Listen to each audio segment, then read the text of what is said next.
Welcome to this edition of ARTV News. I'm Tony Beauvais. In today's show, ARTV News, the immersive world of Thom Roberts, Melbourne Writers Festival, Body Corp by Sarah Aiken, Stitchin Stories, Blak and Threadly Human 2.0 Circa, Mata Abdul Ali Mazari's commemoration, and ARTV Magazine.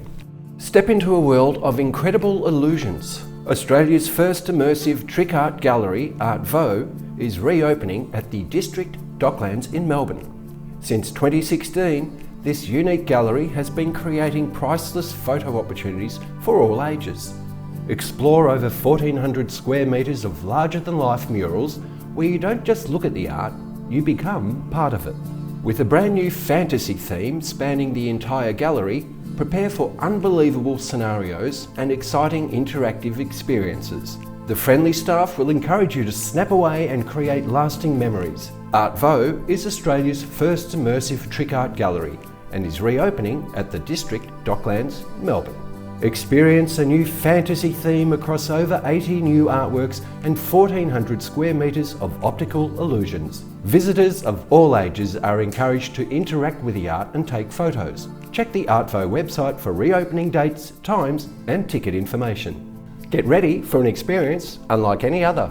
Melbourne is about to get a whole lot more desirable.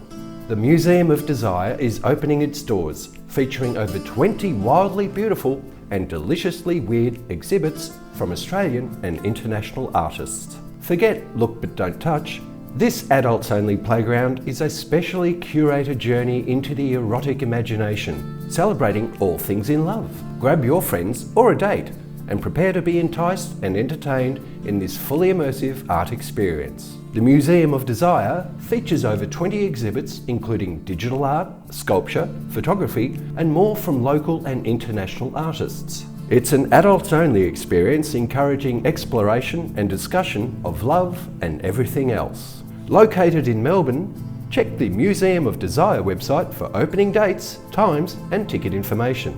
Prepare to journey to the Middle Earth like never before. The critically acclaimed live stage production of the Lord of the Rings musical tale is set to captivate Australian audiences. Longtime fans and newcomers alike will be immersed in J.R. Tolkien's epic trilogy, brought to life at the award-winning Comedy Theatre. Experience spectacular world-class theatrics and captivating live music alongside some of Australia's most acclaimed performers. Don't miss this breathtaking new journey into the heart of Middle-earth. The Lord of the Rings, a musical tale, is a live stage production bringing J.R. Tolkien's trilogy to life with award-winning theatrics and live music. It stars Gemma Rix as Galadriel, Ian Stenlake as Saruman, Rob Mallet as Strider and Ramian Newton as Frodo Baggins. The production finishes on the 8th of June. See the website for further details. Sleep at the G fundraiser is back this year, which is great news for youth homelessness in Victoria. MCM has opened new accommodation in Point Cook, with one of the homes funded by last year's Sleep at the G fundraiser. This year's host for the vital event is television presenter Bryony Dawson. Sleep at the G raises crucial funds for MCM's Youth Housing Initiative, supporting vulnerable young people transitioning to independence. Join Bryony Dawson for a night of fun activities including mini golf and live music from various artists, all while making a real difference in the lives of young Victorians experiencing homelessness. The annual MCM fundraiser connects the community to raise money for MCM's Youth Housing Initiative and raise awareness for the youth homelessness crisis in Victoria. If you would like to support youth experiencing homelessness, visit the MCM website for more information and to register for Sleep at the G.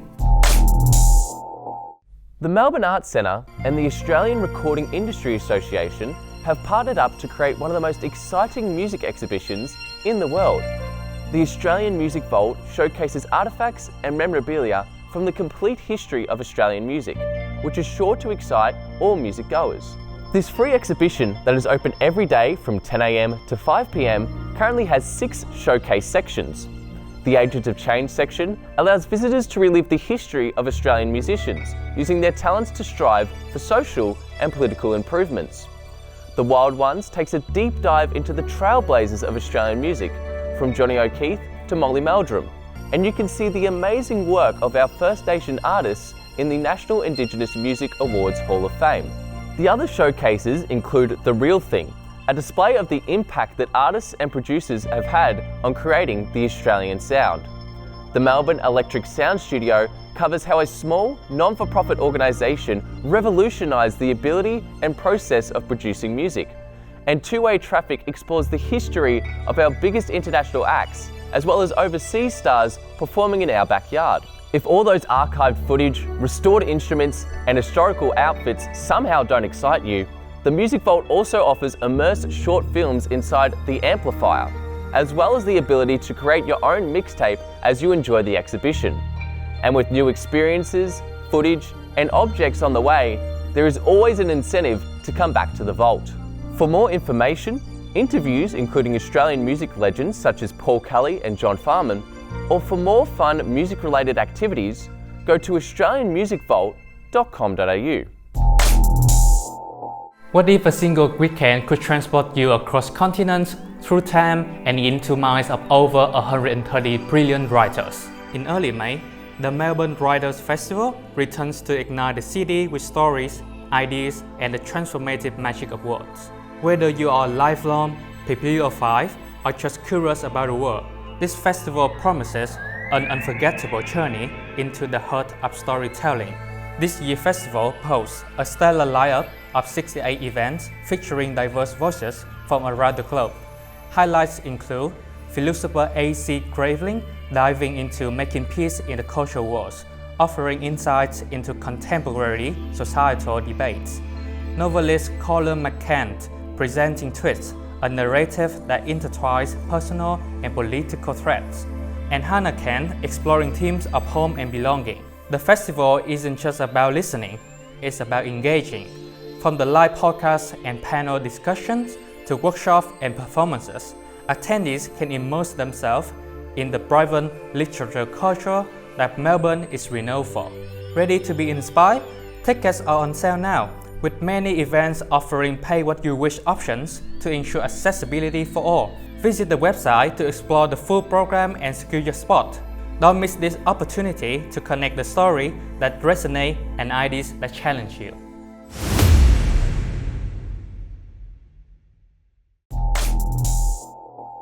Durban Arts Speakeasy invites audiences into a world of surreal transformation with Body Corp, the latest boundary-pushing performance by acclaimed choreographer Sarah Aiken. Known for her experimental and immersive works like Deep Soulful Sweats and Make Your Life Count, Aiken returns with a dance piece that wraps perception and reimagines our relationship with the world around us. Body Corp is a choreographic collage that blurs the line between human, nature, and machine. Dancers become hybrid beings, part flesh, part technology, transforming into mythical figures and monstrous assemblages that defy logic and linear time. Through movement and magic realism, the performance creates a dreamlike space where the body becomes porous and ever-changing. With its multi-form structure and visual poetry, Body Corp challenges how we perceive bodies, not as singular entities, but as collective, shifting, and expansive. It questions what separates us from the non-human world and dares us to imagine new ways of seeing, feeling, and relating. Presented at Northcote Town Hall Arts Centre, this is dance like you've never seen before. Innovative, philosophical, and wholly absorbing. For tickets and more details, visit their website. Step into a world where fashion isn't just worn. It's lived, told, and deeply felt through every stitch and thread. The Stitchin Stories, Blak and Threadly, a powerful and inspiring exhibition, has come back and brings together bold voices, strong culture, and creative talent from across Victoria. This showcase is not an average fashion event. It's a celebration of First People's storytelling through textiles, created by 8 emerging Black designers who are turning tradition into runway-ready innovation. Each piece in the exhibition tells a powerful personal story. Whether it's a dress inspired by ill traps or a ball gown made from old denim, they all try to honor family and culture. From high fashion to streetwear and thrift-inspired looks, The designs are bursting with color, creativity, and are deeply meaningful. Using natural materials like feathers, raffia, ochre, and kangaroo leather, these works celebrate connection to sustainability and resilience. This year's show builds on the huge success of previous Black design exhibitions, which have explored jewelry and ceramics. In 2025, the focus on fashion and textiles has pushed the boundaries even further, empowering artists to take risks, experiment, and explore their cultural identity in new and beautiful ways. Stitchin Stories Blak and Threadly is open daily at the Koori Heritage Trust, Federation Square, and it runs until May 18, 2025. The entry is free, so don't miss the chance to witness these stunning creations in person. 10 bodies, one flash of light, the evolution begins. This is Humans 2.0, where the boundaries of strength, grace, and human adaptability shatters before your eyes. An award-winning trope will take you beyond performance into evolutions. From the first pulse of light, you will witness the 10 elite performers move as one, combining aerial acrobatics, contemporary dance, and a raw physicality into something entirely new. Their bodies bend in ways that seem impossible. Their trust in each other defines logic. This is not entertainment. It is a revolution in human connection, where every muscle tremor tells a story. Every fall and recovery reveal our shared humanity. But Humans 2.0 is more than a spectacle. It's a mirror. The sweat, the tremors, the moments of perfect harmony. They show us what humanity could become. Set to an original score and immersive visuals, the show strips humanity to its core, fearless, fragile, and breathtakingly alive. This May, the award-winning Circa Ensemble brings these revolutions to Melbourne for 10 nights only. Don't miss your chance to witness the future of human potential.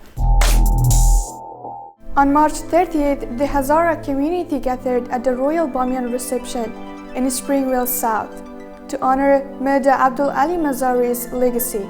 This event goes beyond commemoration. It serves as a platform to highlight ongoing challenges, promote political engagement, and strengthen community solidarity.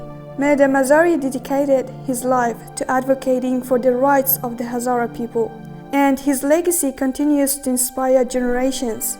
This gathering is not only about remembering his sacrifices, but also about taking action. One of the key messages in the event is the importance of political engagement, ensuring that the Hazara community is heard, recognized, and represented in Australian politics. Dream of a better future, we must first understand what has happened in the past, because obviously when it comes to the past, there's lessons that we can learn.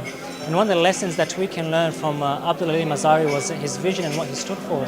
What he stood for was simply just to have equality in Afghanistan. Doesn't matter your skin color, doesn't matter what your gender is, doesn't matter which ethnicity that you are part of.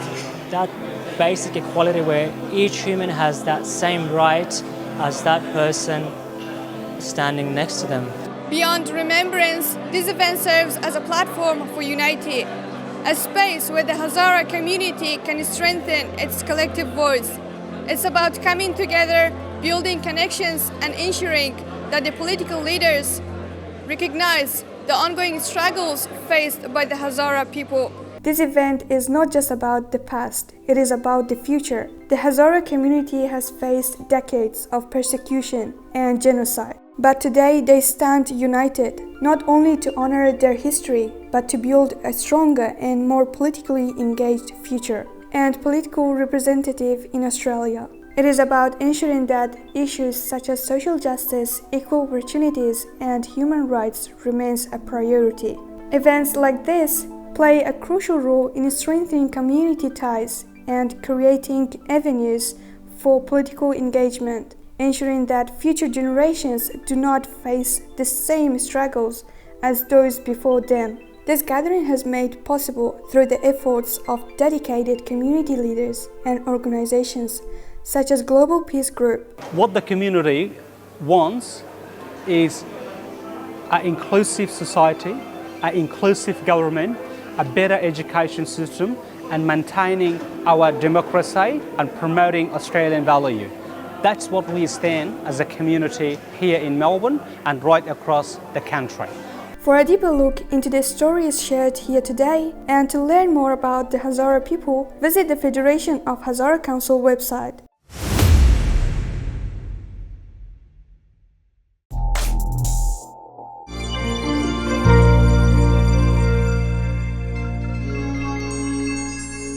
I always wanted to be an author, ever since I was a little girl. It was my passion. It's something I always knew I really wanted to do. When adults would ask what I wanted to be when I grew up, I'd look them straight in the eyes and say, I want to write books. I started writing children's books when I was in primary school.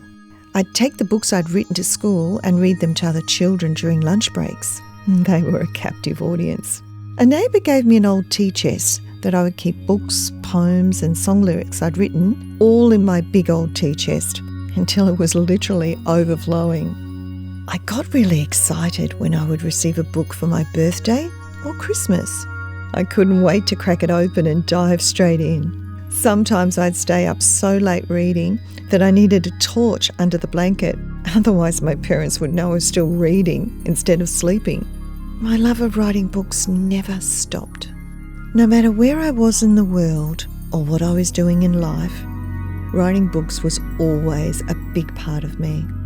I'm writing 6 books at once at the moment, so every day is full of the thrill of living out my childhood dream. I write fiction and non-fiction across a variety of genres. The framework I start with on every new book is the title, then chapter development, and from there I move into research if it's a non-fiction book.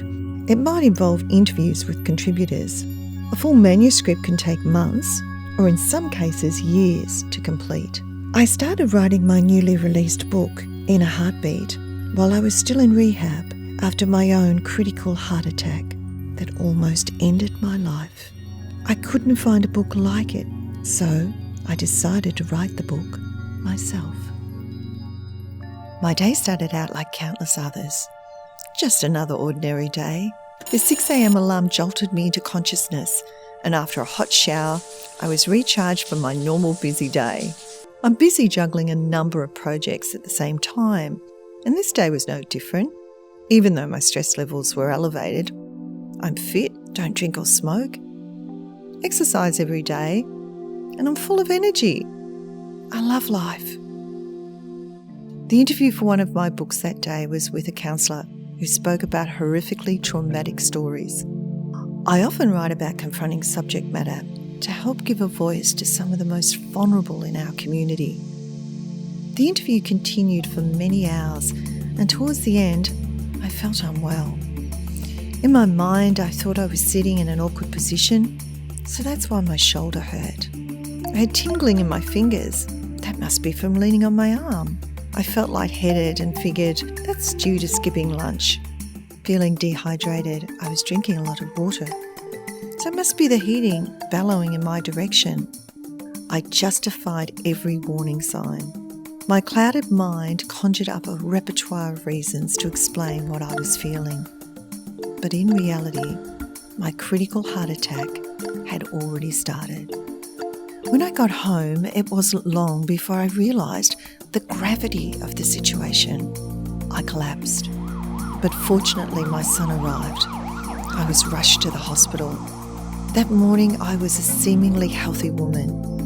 Now, I was lying in a hospital bed, hooked up to beeping machines, on the brink of life and death, with the words flashing through my mind. Heart attack. But I wasn't in the typical age bracket, and to my knowledge, there was no family history of heart issues. But my life had changed within a split second. I spent 6 weeks in rehab with specialised exercise programs. I became very well educated about the type of food I should or shouldn't eat, and many other aspects of lifestyle that needed to be taken into consideration. Today, I'm well again, full of energy. I even hiked 20 k's through rough terrain. I'm one of the lucky ones. I have a beautiful family and great friends, and and I'm still here to enjoy time with them. Don't take your heart for granted. Love your heart. If a heart attack can happen to me, it can happen to you or someone you love. The contributors in my book trust me with their most intimate stories, and I'm privileged to be in that trusted position. So I need to honour their trust. It's their story in their own words, and it's their voice that needs to be heard. What I've learnt the hard way is that prevention is better than a cure. Many of us ignore the warning signs, prioritising our work, family, everything else except ourselves. What's the good of success, wealth and money if you're not here to enjoy the time with your loved ones? Rachel, your book is a roadmap of staying ahead of the game. Anybody who reads this book is going to get the sense that the people who really contributed to this book and the fact that she got so many people to be able to tell their stories, I think again it's power to the force that is Rachel Cassidy, and the fact that you're all here with us early on a Friday evening to celebrate a labour of love coming to fruition, I think it speaks importantly to that. Ladies and gentlemen, I want to make a statement up front. This book will save lives and save money. Well, this book is fantastic because it has stories about how people had heart attacks, what were the symptoms they had, and how they felt afterwards. My husband's story is featured in this book. I'm a doctor, and I was lucky enough to be able to recognise the signs and symptoms that my husband was having a heart attack, and we could get to the hospital and his life was saved. Rachel's book fulfills a real need in the community for people who are affected by cardiac disease. And let's face it, if it's not you personally or it's not a family member, you do know someone affected by heart disease. It's just that common. I'm here today because of Rachel and the fact that she's written this magnificent book, and it's taken her a long time, I think 5.5 years in the writing. So being her friend, I've been told about various people that she's been interviewing, and this is the culmination of it all, the launch of this book. I think it's really important that we continue to shine a light on heart issues and heart stories, because we need to prevent these things from happening. We need to save lives where we can. For me personally, when my heart stopped, I needed people to resuscitate me, and I think the more people that we have in the community that are aware of what to do when somebody's heart stops, the more lives we'll be able to save. It's often sometimes fend for yourself.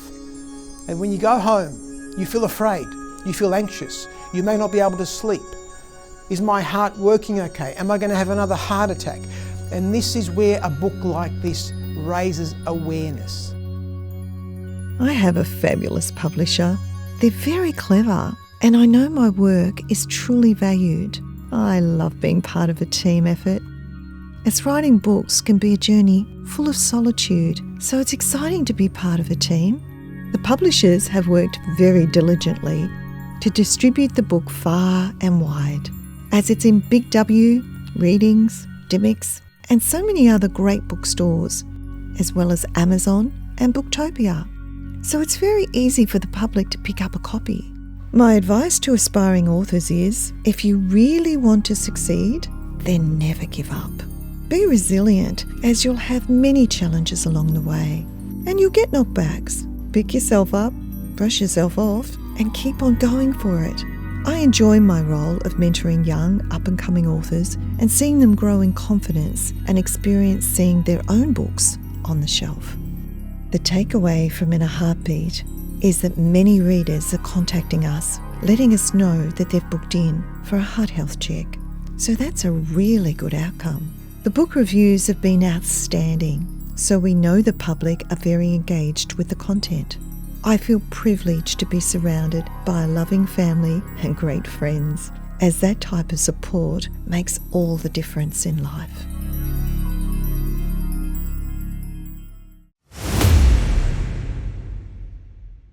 If you'd like to let us know about any live event coming up next month within the Melbourne region, just shoot us an email at info@artv.com.au. Thanks so much for tuning in.